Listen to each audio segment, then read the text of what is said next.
Assalamualaikum warahmatullahi wabarakatuh. Hai murid-murid semua. Hari ini murid-murid bersama saya Ustaz Syam dalam pelajaran sirah.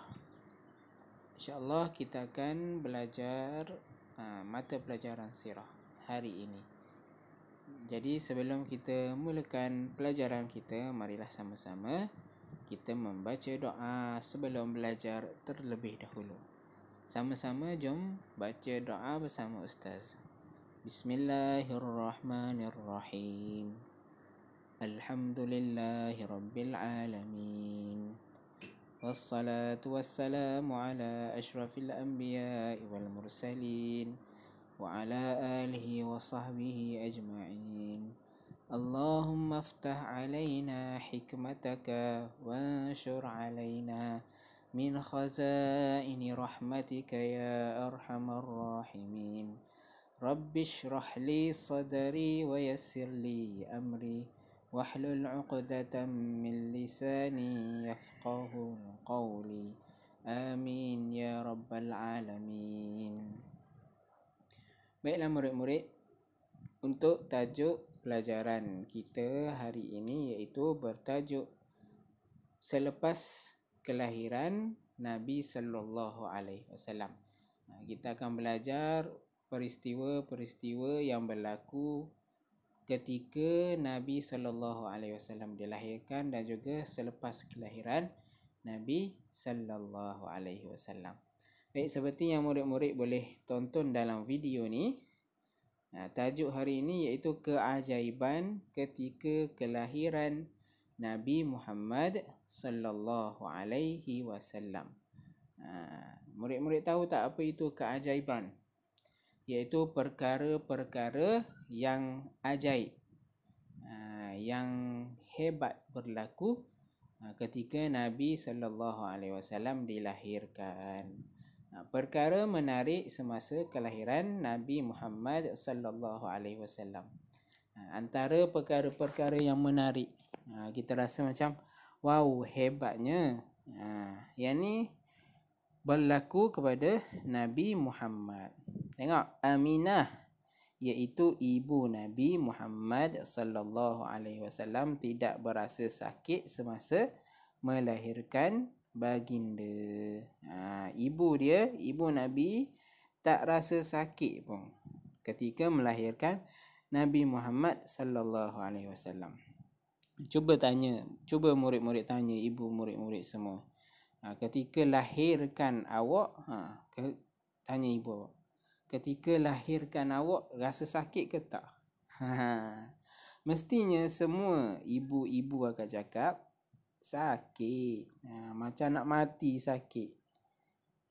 Tapi apa yang berlaku kepada ibu Nabi? Ibu Nabi tak rasa sakit ketika melahirkan Nabi sallallahu alaihi wasallam. Ni perkara yang menarik ataupun perkara yang ajaib berlaku ketika kelahiran Nabi. Yang kedua, Aminah juga tidak mengalami apa-apa kepayahan ataupun kesusahan sepanjang dia mengandungkan baginda Nabi.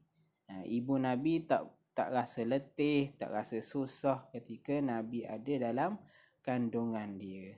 Tengok Allah jaga. Allah jaga, Allah tolong ibu Nabi. Walaupun dia mengandungkan seorang anak, tapi dia tak rasa letih, dia tak rasa susah, dia tak rasa payah. Sebab apa? Allah dah jaga Nabi daripada dalam kandungan ibu dia lagi, sehingga kan ibunya Aminah tak merasa letih, tak merasa susah dan sebagainya. Berbeza dengan kita. Kita manusia biasa ni, kalau kita tanya ibu kita, mesti ibu kita cakap susah, letih, sakit, macam-macam lagi kesusahan dan kesakitan yang dialami oleh ibu-ibu yang mengandungkan anaknya.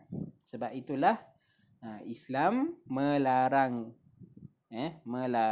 sangat-sangat seorang anak melakukan keburukan kepada ibu bapanya. Walaupun dengan berkata sekalipun. Ingat ya murid-murid, jangan sesekali kita sebut perkara-perkara yang tidak disukai oleh ibu kita. Kalau tak, nanti akan jadi anak derhaka. Lagi, berkhatan diwajibkan ke atas setiap lelaki Muslim. Biasanya berkhatan dilakukan setelah bayi lelaki itu lahir ataupun sebelum baligh. Murid-murid lelaki tahu tak apa itu berkhatan? Berkhatan ni memotong sedikit kulit bahagian kemaluan lelaki. Perempuan pun kena juga berkhatan sekiranya tidak berlaku masalah. Dan lelaki mesti kena berkhatan, wajib berkhatan bagi lelaki, iaitu memotong sedikit kulit di bahagian kemaluan. Seterusnya, Nabi Muhammad SAW dilahirkan dalam keadaan sudah pun berkhatan. Nabi telah dilahirkan dalam keadaan sudah berkhatan. Tali pusat baginda juga telah terpotong semasa baginda dilahirkan. Ini perkara-perkara yang ajaib ataupun perkara yang menarik berlaku kepada Nabi.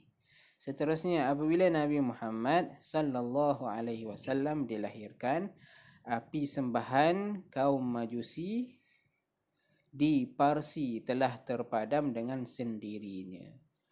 Ini Allah Ta'ala nak bagi petanda kepada seluruh dunia ni, seluruh alam ni, bahawa lahirnya seorang Nabi yang amat hebat, Nabi yang amat mulia, seorang lelaki dari kalangan Bani Quraisy yang namanya Muhammad.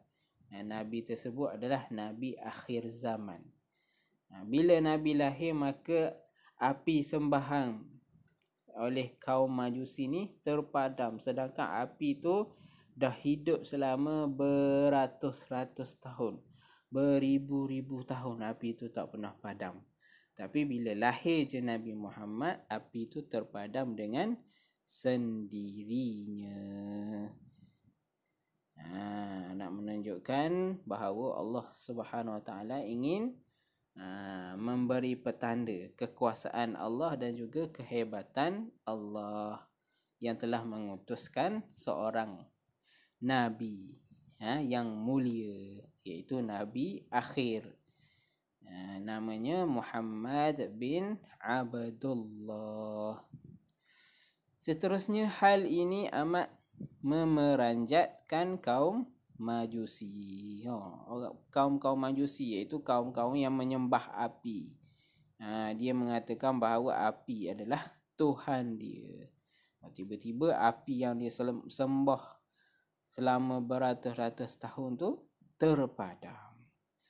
Sudah beratus-ratus tahun api yang disembah oleh mereka itu tidak pernah padam. Tiba-tiba bila lahir je Nabi Muhammad, maka api itu terpadam. Baiklah, ini sahaja pelajaran untuk hari ini. Jadi murid-murid boleh tonton video ini sehingga habis, dan Ustaz harap murid-murid semua dapat faham penerangan yang telah disampaikan ini. Baiklah, sampai di sini sahaja pelajaran untuk hari ini. Terima kasih. Selamat belajar. Assalamualaikum warahmatullahi wabarakatuh.